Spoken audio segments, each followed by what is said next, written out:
कोई आप कर रहा है मोनोमर पॉलीमर कर रहे हो ना? कौन सा? सेल्फ क्योर, केमिकल क्योर या light cure? Heat cure normally हम यूज करते हैं फाइनल डेंचर बेस के लिए, जो डेंचर के साथ रहता है। जब तक डेंचर की प्रोसेसिंग हो रही है, उसके स्टेप्स हो रहा है, तब तक हम टेम्प्रोरी डेंचर बेस यूज करते हैं। बताया था ना, टेम्प्रोरी कब तक यूज होगा? जब तक हम परमानेंट नहीं पहुंचना है, तब तक जो डेंचर बेस यूज़ करना है वो टेम्प्रेरी होगा। तो वो क्या होगा? कोल्ड क्योर का होगा। कोल्ड क्योर का और नाम क्या है? सेल्फ क्योर या केमिकल क्योर। हीट क्योर जो भी यूज़ होगा वो परमानेंट है। कोल्ड क्योर की जगह और क्या यूज़ कर सकते हैं? Light clear. तो ये है आपका कोल्ड क्योर, इसको रैपिड क्योर भी बोलते हैं। रैपिड क्योर लिखा है, रैपिड क्योर क्यों नाम है? देखो नीचे लिखा है सेल्फ पॉलीमराइजिंग लिक्विड और इधर सेल्फ पॉलीमराइजिंग रेजिन। तो ये आपका पॉलीमर है, ये आपका लिक्विड इज मोनोमर। तो पॉलीमराइज कौन होगा? ये मोस्ट कॉमन क्वेश्चन होता है एग्जामिनर का। पॉलीमर तो ऑलरेडी पॉलीमर है, तो पॉलीमराइज कौन होगा? क्लियर है? ठीक है। तो ये हो गया आपका temporary denture base. Permanent denture base आपका ये है DPI हीट क्योर। नाम दिख रहा है हीट क्योर मीन्स इसको एक्टिवेट करने के लिए हमको हीट चाहिए। मिक्स किया हमने, इसका स्टेज आया, उसके बाद टेम्परेचर इंक्रीज किया, गर्म किया इसको। जैसे ही 70-75 डिग्री पे टेम्परेचर पानी का पहुंचेगा, ये अपना क्योरिंग स्टार्ट करेगा। क्लियर? तो ये होता है आपका हीट क्योर। ठीक है। इसके अलावा 2-3 मटेरियल और छोटे छोटे हैं। ये तो हमने दिखाया था ऑटो मिक्सिंग किट। ठीक है। देखो एक तरफ वाइट दिख रहा है ना, और एक तरफ पर्पल। तो इसमें भी देखो एक तरफ वाइट एक तरफ पर्पल है ना। अब लेकिन लास्ट में देखो दोनों मिक्स होके सिंगल कलर है ना। तो ये अंदर देखो कैसे ये इसका सरेसन बना हुआ है, दिख रहा है? सरेसन दिख रहा है। तो ये अंदर घूमते घूमते आता है, तो ये मिक्स होता जाता है और अंत में क्या है? Single colour. एंट्री हुई थी white and purple, white and purple entry हुई थी। ठीक है। और मिक्स हो के आया एक सिंगल यूनिफॉर्म कलर। तो इसीलिए इसको क्या बोलेंगे? Auto mixing step. ठीक है। क्लियर? हाँ। अब 1-2 मटेरियल और है। जैसे ये आपका है स्टिकी वैक्स। स्टिकी वैक्स मतलब अगर आप उजल रिमार्क को एक साथ चिपकाना है, इसको हीट किया, तुरंत अप्लाई किया और ये तुरंत हार्ड हो जाता है। तो ये हार्ड होने के बाद ऐसे हार्ड बिल्कुल हो जाता है। तो इसको 2 चीज़ों को स्टिक करने का काम आता है। या कास्ट कभी कभी आर्टिकुलेटर से डिटैच हो गई, वहाँ पे इसको स्टिक करने के काम आता है। तो ये स्टिकी वैक्स है। ये आपका पता ही होगा, ये डेंटल स्टोन बोल रहे हो, टाइप 4 बोल रहा हूँ। ये टाइप 4 है डायस्टोन, ये डेंटल स्टोन। और ये है आपका टाइप 2 वाइट कलर टाइप 2। तो जिप्सम टाइप 2, 3 और 4। ठीक है। इसके अलावा क्या है आपके पास? हाँ, ये है इन्वेस्टमेंट मटेरियल। ये है आपका फॉस्फेट बॉन्डेड इन्वेस्टमेंट मटेरियल, ये है जिप्सम बॉन्डेड इन्वेस्टमेंट मटेरियल।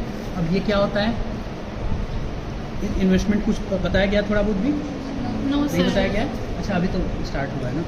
देखो इन्वेस्टमेंट क्या होता है, जैसे हम आपने वीडियोस देखे होंगे कि कोई भी ऑर्नामेंट या कुछ बनाने के लिए पहले प्लास्टिक वैक्स का प्रिपेयर करते हैं, उसको फिर सैंड में या किसी चीज़ में वो रिकॉर्ड कर लेते हैं।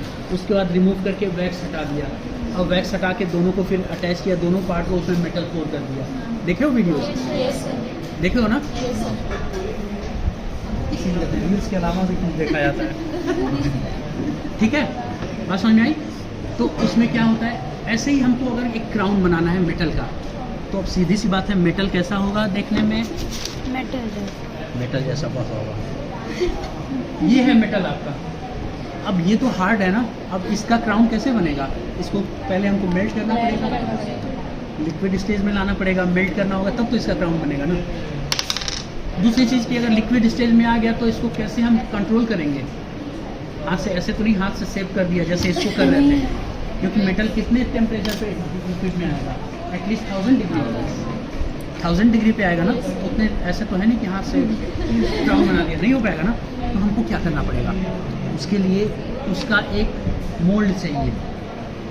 तो वो मोल्ड हम पहले प्रिपेयर करते हैं इनले वैक्स से। ये आपका ब्लू इनले वैक्स, ठीक है। अब इनले वैक्स से हमने प्रिपेयर कर दिया। इनले वैक्स को फिर हम क्रूसिबल फॉर्मर पे, एक बाद में बताया जाएगा क्रूसिबल फॉर्मर वगैरह क्या होता है, उस पर करके और उसका इन्वेस्टमेंट करते हैं। इन्वेस्टमेंट मतलब कि उस इनले वैक्स को पोर कर दिया उसमें, एक जैसे मान लो ये क्रूसिबल फॉर्मर है डब्बा, इसमें इनले वैक्स लगाया और उसके बाद जिप्सम बॉन्डेड या phosphate bonded, depending on the temperature, कितने टेम्परेचर पे हमारा मेटल मेल्ट हो रहा है। अगर मेटल हमारा 700 डिग्री सेंटीग्रेड से कम पे मेल्ट होगा, जैसे गोल्ड, तो हम ये यूज़ कर सकते हैं जिप्सम बॉन्डेड। नहीं तो हमारा अगर 1000 डिग्री पे मेटल जा रहा है तो हमको क्या यूज़ करना पड़ेगा, फॉस्फेट बॉन्डेड। इसको मिक्स किया, जैसे आप POP मिक्स किया था आपने, वॉट मिक्स किया, पोर कर दिया। उसके बाद 1000 डिग्री पे हम इसको हीट कर देते हैं। हीट करेंगे तो क्या होगा, मोल्ड तो आपका बच गया, अंदर से वैक्स क्या होगा, मेल्ट होकर गायब हो जाएगा। अब उसमें वैक्स में एक चीज़ क्या ऐड कर देते हैं, एक एंट्री पॉइंट ऐड कर देते हैं वैक्स का एक, जिससे वैक्स बाहर निकल सके। बात समझ रहे? जैसे वैक्स पैटर्न हमने जो बनाया था क्राउन, वो अंदर है, उसके ऊपर ऐसे हमने वैक्स का एक एंट्री पॉइंट बना दिया। अब इसके चारों ओर हमने पोर कर दिया, तो ये तो हमारा बाहर दिखता रहेगा। अब मेल्ट करेंगे तो सारा वैक्स इधर से एलिमेंट बाहर निकल जाएगा। अब यहाँ से मेटल जाने की रास्ते ओपन हो गए, यहाँ से वैक्स हमारा निकल जाएगा, तो यहाँ हॉलो स्पेस बचेगा ना, बचेगा। और जो हमने क्राउन बनाया था वैक्स का, वो भी तो हॉलो स्पेस बचेगा ना, बात समझ में। अब जो हॉलो स्पेस बचेगा, अब मेटल को हम क्या करेंगे, मेल्ट करेंगे। जब ये बिल्कुल मेल्ट स्टेज में आ जाएगा, पोर कर देंगे, ठीक है। और पोर कर देंगे, उसका जब ठंडा हो जाएगा तो जिस शेप में हमने वैक्स पैटर्न बनाया था, उस शेप में हमारा मेटल आ जाएगा, क्राउन बन जाएगा हमारा। बात समझ में? तो उस इन्वेस्टमेंट प्रोसीजर के लिए हमको ये यूज़ करना पड़ता है। इससे क्यों नहीं कर सकते, इसकी जगह पे हमारा जिप्सम बॉन्डेड टाइप 5, ये 2, 3, 4 हाई स्ट्रेंथ, हाई एक्सपेंशन। लेकिन ये कब तक यूज़ करेंगे, अगर हमको टेम्परेचर 700 750 डिग्री के चाहिए तो। अगर टेम्परेचर हमको 1000 के ऊपर चाहिए तो हमको फॉस्फेट बॉन्डेड यूज़ करना पड़ेगा, ठीक है। तो ये हमारा हो गया क्लियर।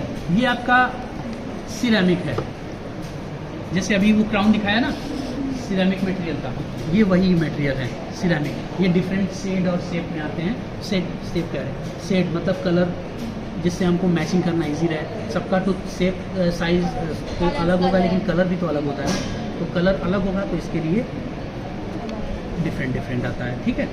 जैसे ये देखो डेंटिन लिखा होगा, B4 भी शेड होता है, ये इनेमल। तो जब क्राउन हम बनाते हैं तो पहले डेंटिन के लिए अंदर की लेयर चलाते हैं, जो थोड़ा थिक डार्कर शेड होता है, उसके ऊपर से लाइटर शेड का इनेमल लगाते हैं, तो ये हमारा कंप्लीट क्लियर डन। ये पहचानते ही होंगे, ये टिथ, आर्टिफिशियल टिथ, जो टिथ अरेंजमेंट आप करते हैं, कार्डिंग वैक्स, जो वैक्स है वो कार्डिंग वैक्स है, जिस वैक्स पे ये टूथ लगा हुआ है वो कार्डिंग वैक्स है।